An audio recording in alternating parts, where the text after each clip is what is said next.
That's a big question for a couple of reasons. The first one is that Decidr and AI, and certainly Decidr powered by AI, is going to produce a lot of data.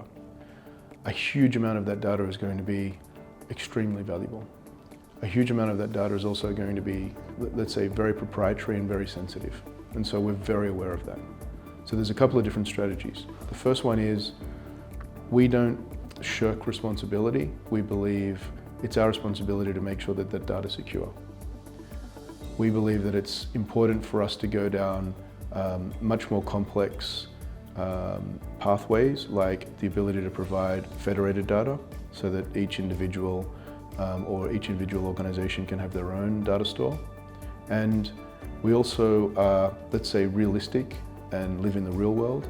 And we know that people are really 90% of a lot of data security problems, where there's password issues, where there's login issues, where there's data breaches, where there's password manager breaches. So I'm a really big fan of, as quickly as possible, getting to biometrics. And as a starting point, we will probably use one-time codes for login. We want to make sure that we have people not having to remember passwords. So, if we can, we'll try and avoid that.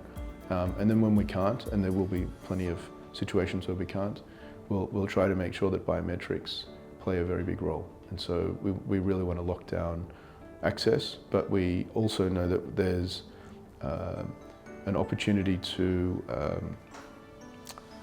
ensure that, let's say, some of the frustrations that come with high levels of security are, one, at some point never compromised, and then at some point we also want to make sure that there's some realism around smaller businesses who may not have as many people, and also will need to have data spread across more people.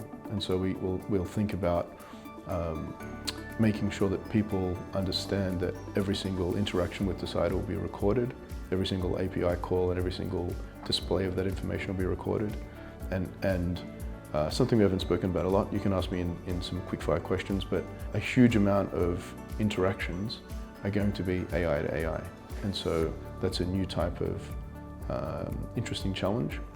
It actually makes it a little bit easier sometimes because you can be very precise and accurate. And again, a lot of the, let's say, the human slip-ups can be reduced, but it's something that we're just going to have to be very vigilant about and really dedicate a lot of resource to.